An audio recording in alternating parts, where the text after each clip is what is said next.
Assalamualaikum warahmatullahi wabarakatuh. Halo sahabat podcastnya Mbah Karsyo. Ya. Ketemu lagi, kali ini kita ngobrolnya santai, tapi ini ada maknanya tentang kesehatan ya. Kalau pagi Mbah Karsyo siaran memberikan informasi terkait tips kesehatan. Kali ini saya akan menghadirkan tentang yang dingin-dingin tapi yang bisa menimbulkan sesak nafas ya. Kali ini Mbah Karsyo mengundang salah satu dokter yang paling fenomenal. Ya no, fenomenal bener-bener. Fenomenal sejagat antero Nusantara ya. Kali ini kita sudah kedatangan beliau. Ini konco ngopine Mbah Karsyo ya. Rumahnya walaupun di kandang ayam, tapi bukan rumahnya kandang ayam, enggak, tapi itu nama daerahnya ya. Kita sambut ini Dokter Artana Made. Tepuk tangannya, woi. Ya. Selamat pagi untuk semuanya saja. Ini ketemu lagi sama Mbah Karsyo di podcastnya ya. Karena pagi ini kita bakal ngobrol tentang yang namanya sesak napas muncul saat cuaca dingin. Assalamualaikum dokter. Waalaikumsalam, mbahku yang paling ganteng. Wah, ini ketemu sama dokter yang paling fenomenal, ya kan? Iya kan? Bener nggak sih dok? Bener kan? Bener. Dibenerin aja. Nek gak dibenerin ditekuk aku kok. Oh iya, apa? Ya tetap harus apa ya namanya? Mengenal lebih dalam lagi tentang Dokter Artana Made. Dok, ini kalau boleh tahu, ini berapa tahun menjabat seorang dokter? Berapa tahun ya? Lupa saya. Saya kayak penyanyi nih tanyanya.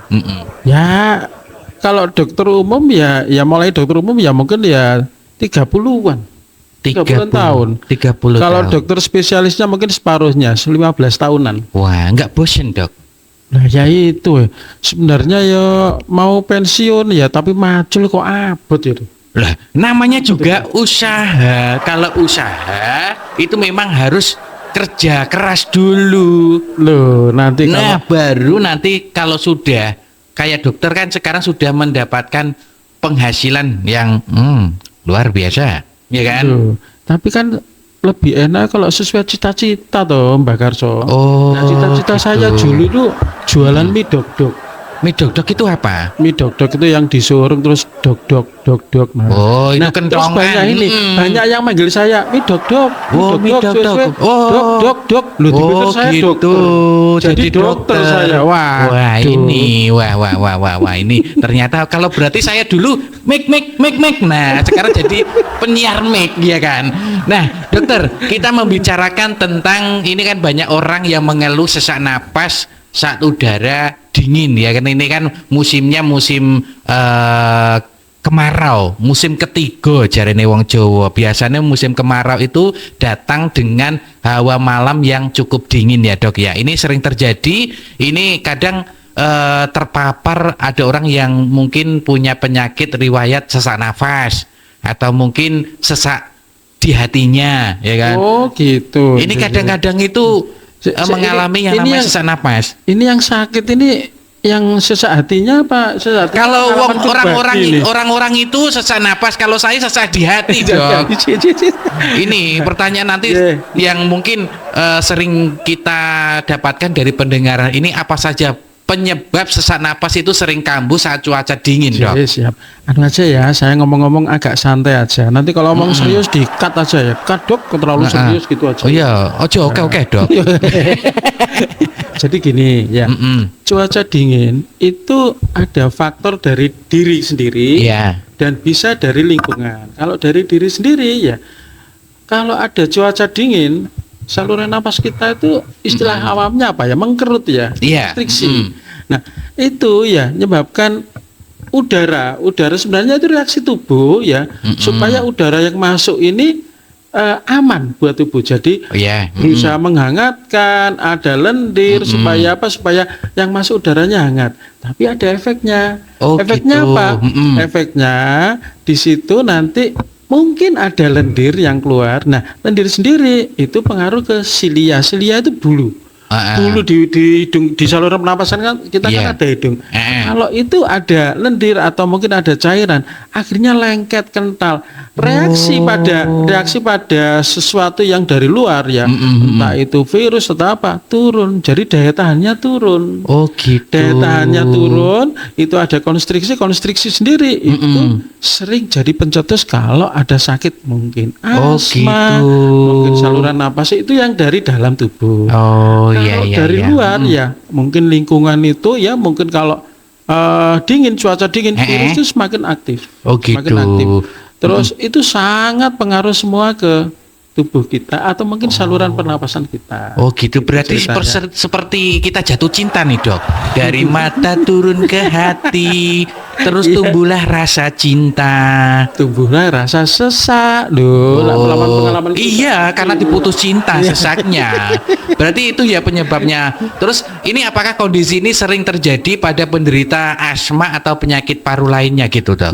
Memang sering ya. Jadi kalau pada cuaca dingin, pada sakit asma dan sakit yang paru kronis ya, tubuh itu berusaha membuat kondisi pernapasan ideal buat paru-paru, tapi ada efeknya. Efeknya justru itu bisa jadi pencetus. Kenapa? Di situ kan ada yang konstriksi tadi, terus ada apa? Ada silia apa atau mungkin bulu-bulu itu ya lebih lembab ya. Jadinya kalau ada virus gampang masuk ya. Apalagi kalau ada polusi gampang sekali terjadi penumpukan di paru-paru atau di saluran napas ya, itu sangat pengaruh sekali. Gitu. Nah, kalau misalnya seperti ini memang disarankan ya kita tetap jangan takut dengan cuaca dingin, tapi kita bisa membuat kondisi yang sesuai dengan kondisi kita. Misalnya kita pakai shawl ya, pakai masker ya untuk menghangatkan itu. Saya kalau malam kalau kedinginan pakai kumis yang tebel. Oh iya, tapi tebelnya sampai ke atas, sampai hidung, sampai mata. Nah, itu baru bisa. Nanti saya malah diklotai. Ayo kotek monyet gitu. Kan bahaya, Dok. Iya. Berarti harus memakai selimut atau mungkin baju yang tebel gitu ya, Dok ya. Salah satunya itu. Itu di lingkungan, kalau sesuai dengan lingkungan kita ya, itu yang ideal. Mungkin minum hangat, minum tradisional ya, mungkin minum jahe. Tapi itu kan teori, kenyataannya yang di masyarakat kita cuaca dingin, dia memperbanyak rokoknya. Nah, itu yang susah. Lu anget loh, Dok, karena itu ada apinya, terus kan hangat di dalam tubuh. Rokok itu ya akan menurunkan daya tahan paru-parunya, daya tahan paru-paru termasuk sel-selnya, karena dia terangsang untuk radang di situ. Wah, nah itu yang nggak bagus. Gitu. Nah, berarti saya harus berhenti merokok ini berarti. Gini ya. Berhenti merokok itu mandek ngerokok. Tapi kalau belinya tetap. Belinya nggak apa-apa, pokoknya jangan disumet. Lah kalau rokok itu kan pajak buat negara toh. Orang rokok itu kan nilainya tinggi di mata negara. Guyonan ini. Nanti saya ditangkap malah. Tapi gini, Dok. Berarti kalau istirahat berarti kan satu umpamanya biasanya sehari itu kan 5 batang ya kan. Ini tinggal 1 ya kan. Itu satu bungkus diudut semua gitu, aman nggak sih, Dok?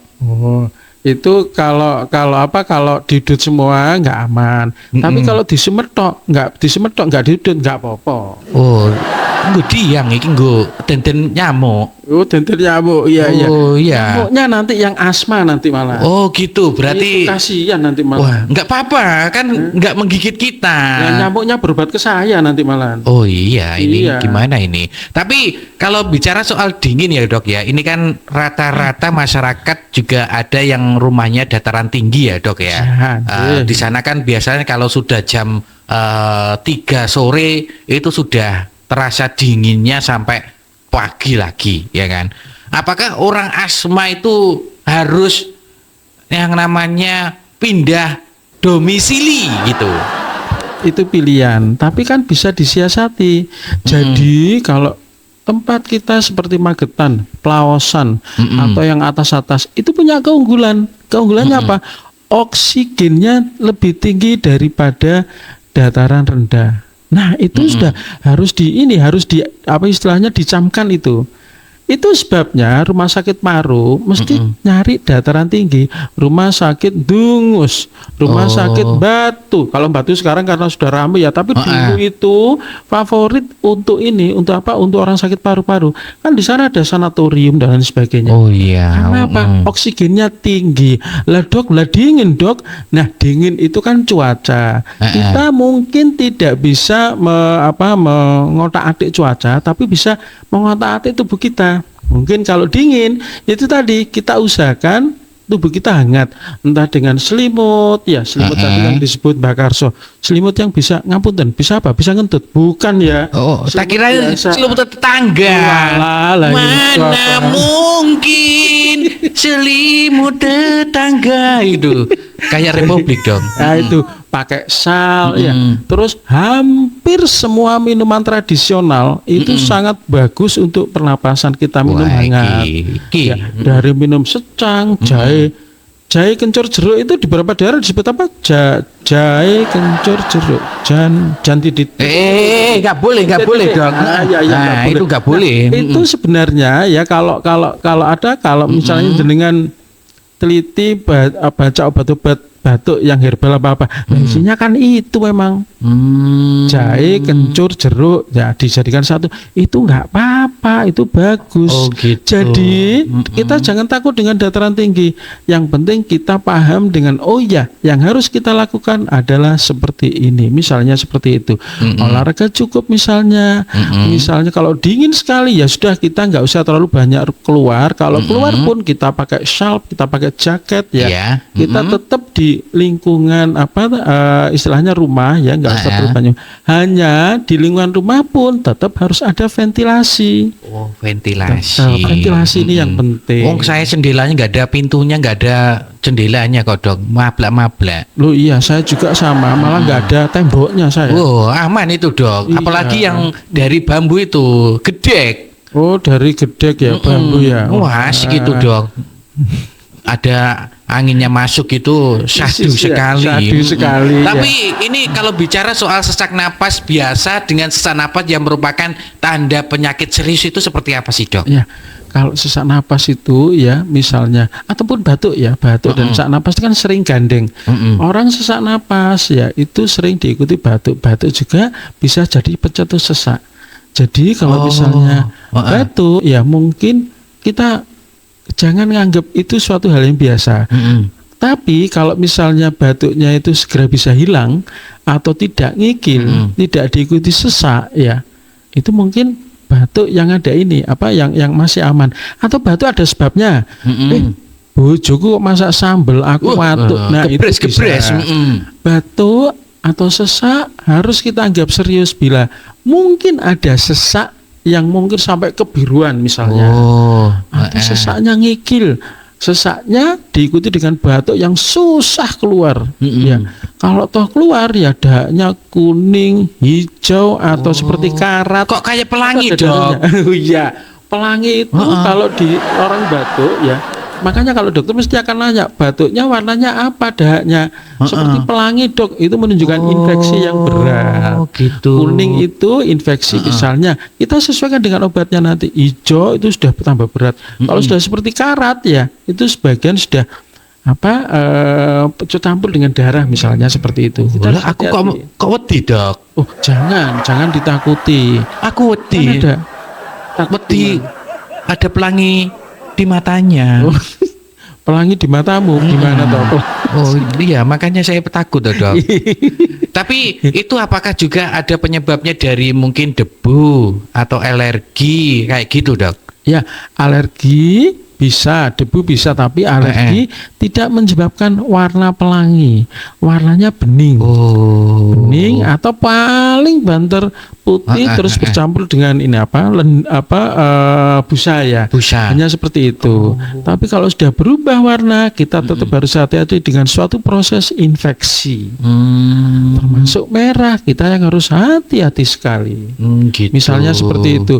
Jadi kalau misalnya sesak tadi ya sudah mulai sesak dan dengan wajah kebiruan, atau mungkin sudah mulai kesadaran menurun. Jadi misalnya pasien mbak saya sesak dok, tapi sekarang sudah bisa tidur. Nah, kita harus hati-hati. Kita harus bisa membedakan ini tidur atau kesadaran menurun. Misalnya seperti dok mulai lemes, dok mulai kelihatan ngelentruk, ngantuk gitu, kita harus hati-hati. Nah, misalnya seperti itu. Kalau misalnya paling gampang diajak ngomong. Nah, sekarang coba saya ajak ngomong. Mbak Karso dalamnya pundi? Dalam kula mboten dipethok. Nah, bisa buat kata-kata urut. Tapi kalau orang sesak, kata-katanya terbata-bata. Mbak Karso dalamnya pundi? Dalam harus ngambil nafas. Niku apa itu kayak ajis gagap itu. Nah, ajis gagap nggak sesak karena dia ngomongnya itu berurutan. Aku mau gitu. Dia berurutan ya. Itu karena proses dari apsara. Tapi kalau ini dia ngatur napas nggak bisa. Mbak Karso dalamnya putih menawi kula betul niku keong ambilkan oksigen nggih Loh, tak kira dokternya yang kenal. Makanya saya mau tak suruh ngambilkan oksigen operator. Jangan diambil oksigen, ambilkan obat nyamuk. Walah, jangan. Ada itu sebelahnya itu. Ya.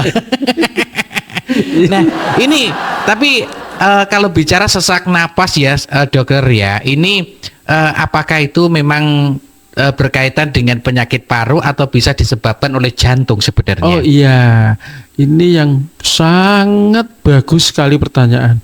Sesak ya memang berhubungan dengan aliran udara yang diambil paru-paru, tapi kita harus tahu sebabnya. Di UGD pun kita harus bisa milah-milah ya, milah-milah sebabnya. Sesak apakah disebabkan oleh paru-paru? Belum tentu. Bisa berhubungan dengan jantung.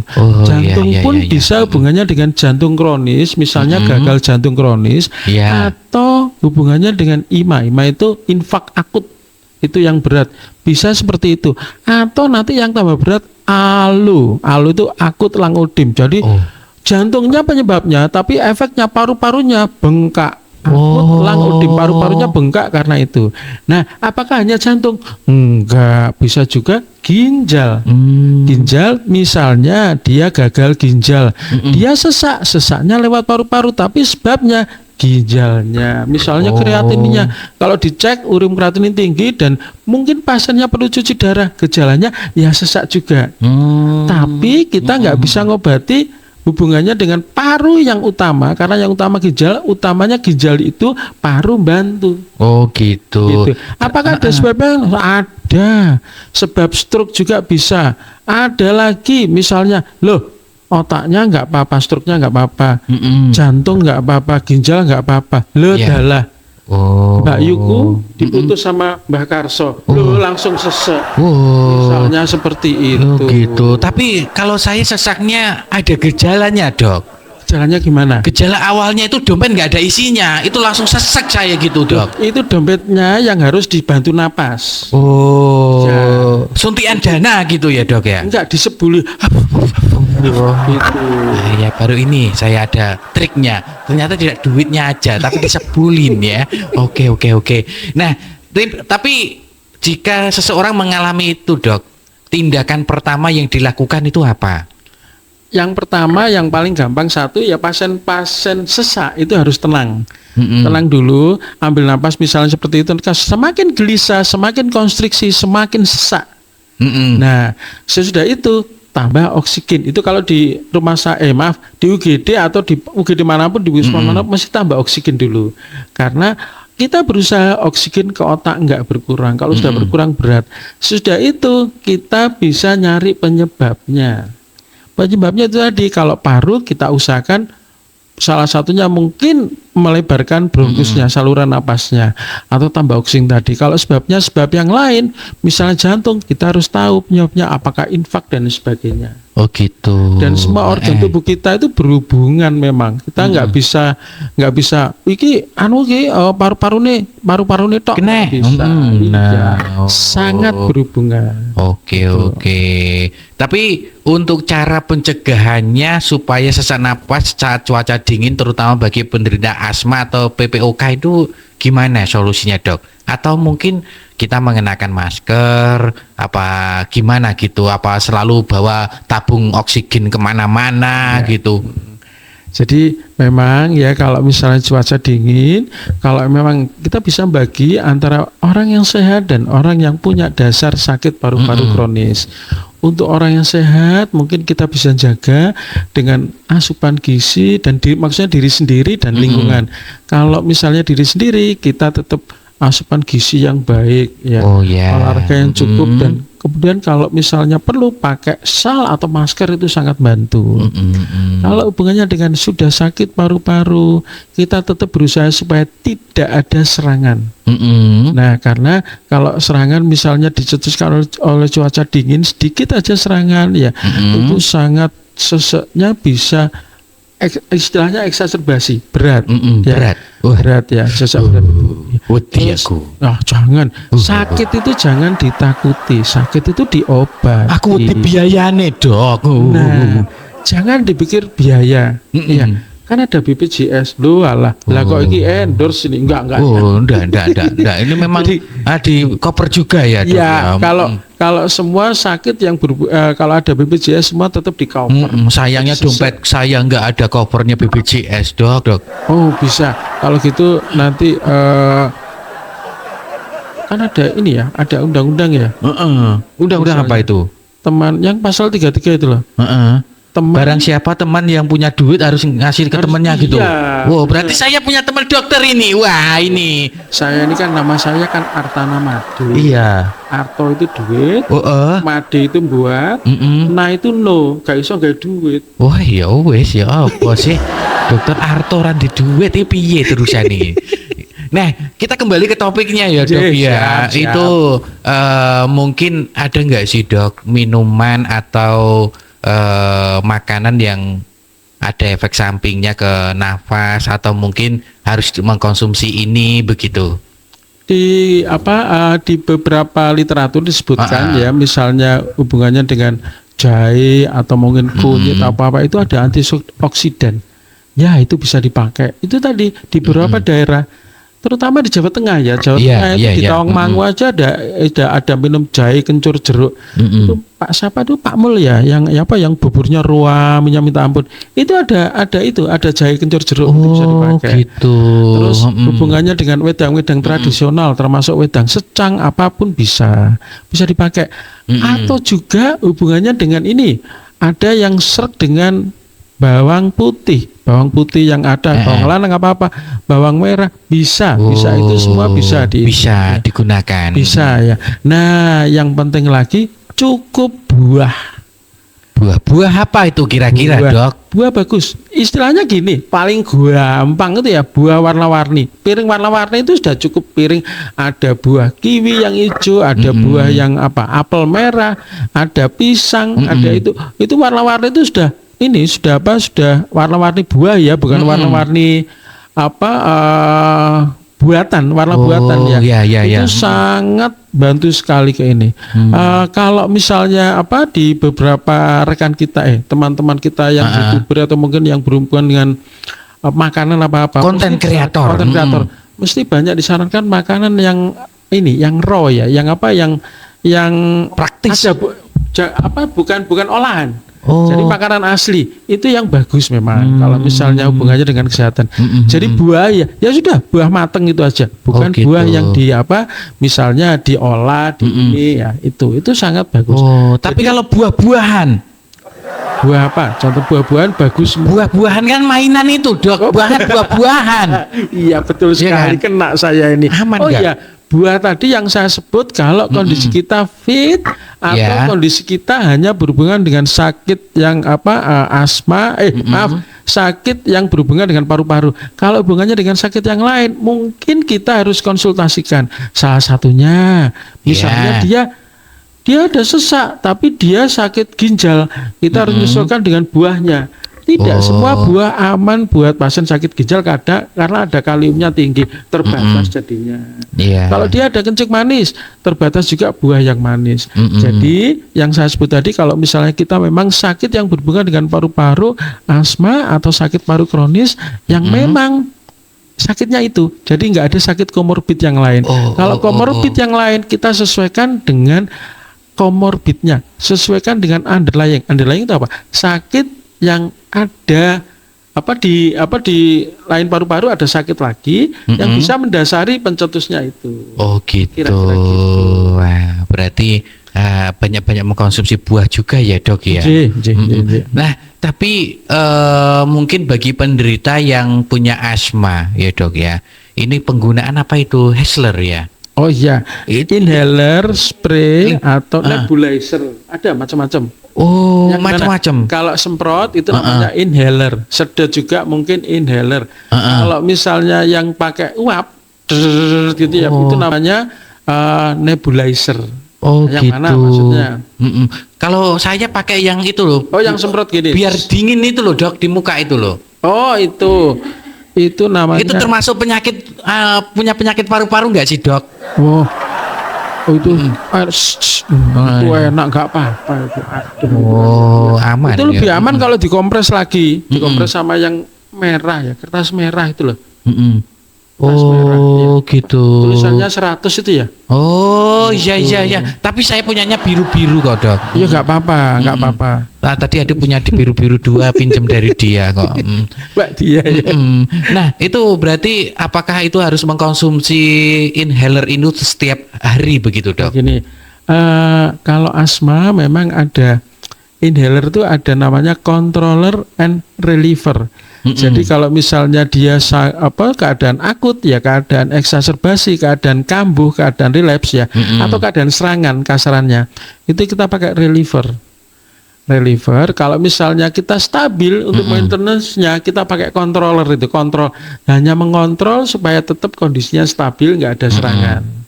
Jadi obat itu memang kita usahakan ada obat yang memang diperlukan untuk jangka pendek ya, karena efeknya harus gerak untuk memperbaiki kondisi, menyembuhkan ya, atau ada obat yang memang aman jangka panjang. Oh gitu. Jadi kalau misalnya controller dirancang aman jangka panjangnya. Berapa meter kira-kira, Dok? Kan jangka panjang. Jangka panjang ya. Iya, berapa meter? Makanya saya harus kalau sama saya harus diperjelas, Dok, berapa 20 meter, 30 meter gitu. 2 meter aja wes ya. Oh, saya main tower itu aja kemarin itu setengah meter aja sudah ondrodoki, sudah sesak napas sih, Dok. Itu apakah efek dari takut atau gimana nggak tahu, Dok. Iya. Ini tapi kalau bicara soal biar kita itu paru-paru kita itu sehat ya toh, itu tidak kena sesak napas, biar kita paru-parunya tetap bernapas dengan normal, itu seperti apa sih, Dok? Jadi memang kita tetap harus jaga kondisi paru-paru. Kondisi paru-paru itu memang ada saatnya harus istirahat, ada saatnya harus mulai gerak. Jadi kalau kita sehat, nggak ada keluhan apa-apa, tetap rutin olahraga. Olahraga mungkin yang ringan, jogging atau mungkin jalan kaki ya. Pokoknya bukan fitness. Oh gitu. Fitness itu awake fit atine ngenes. Bukan. Ya apa? Itu fitness loh, Dok. Itu kalau misalnya dengan olahraga. Kemudian asupan gizi kalau misalnya bisa tetap yang yang mengandung vitamin C, vitamin B. Jadi vitamin-vitamin itu yang bantu untuk fungsi ideal pada pernapasan kita. Yang ketiga itu dari diri kita, dari lingkungan. Kita harus berusaha pola hidup sehat. Salah satu yang memperlemah kondisi paru-paru kita ya, menurunkan fungsi paru kita, itu hubungannya dengan asap rokok. Nah, asap rokok sendiri kan ada dua. Saya nggak ngerokok tapi tetangganya ngerokok, Nah, terus gimana itu. Dok? Solusinya saya ini mau negur, wah ngono makanya udut toh ngono. Rokok itu ada dua memang, ada Iya. rokok aktif dan rokok pasif. Ya, jadi kalau misalnya aktif kita harus berusaha berhenti saja, berhenti ya.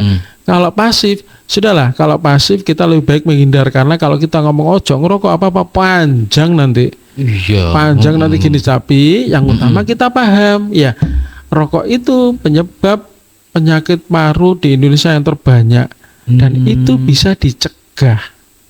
Bisa dicegah. Cegahnya apa? Sudah berhenti merokok. Ya, beli rokok boleh nggak? Boleh. Pokoknya nggak disumet. Ya. Tuku tok lo ya. Tuku tok. Ya.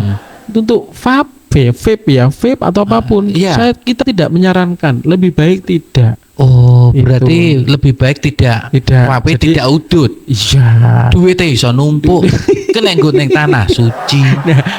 Munggah kaji. Ya.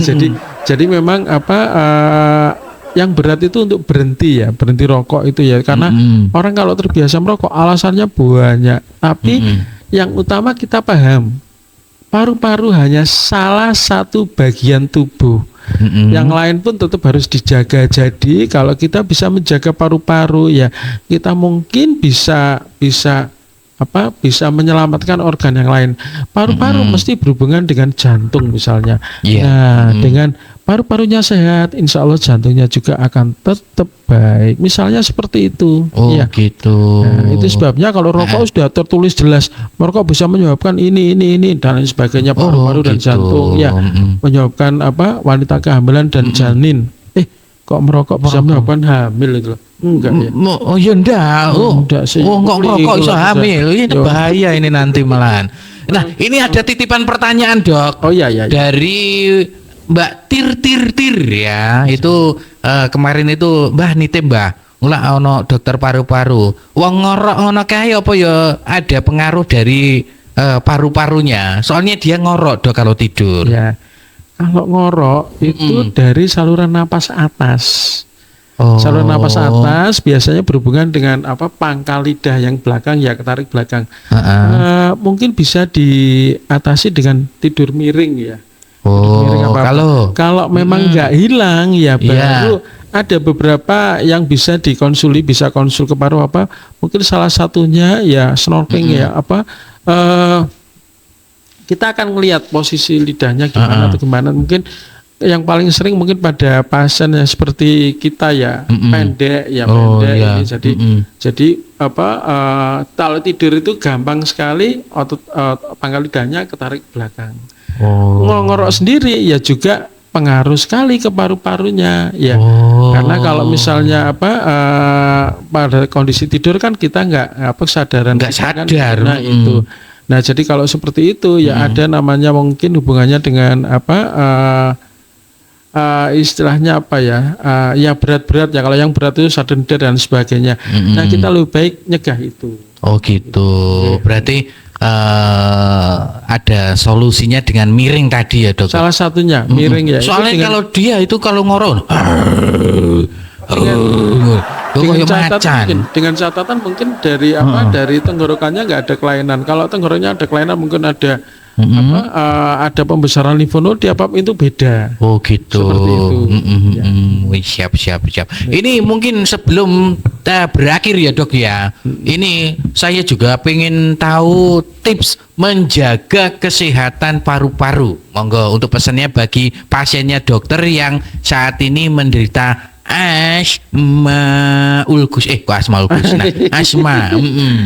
Jadi kalau yang punya asma ya, kalau yang sudah punya asma atau punya sakit paru-paru, tetap kita harus menjaga supaya stabil, tidak ada serangan. Ya. Misalnya punya sakit asma itu ya, yang paling gampang dijaga dengan dengan cara mungkin tadi ya, kita tetap ada sedia obat reliever and controller.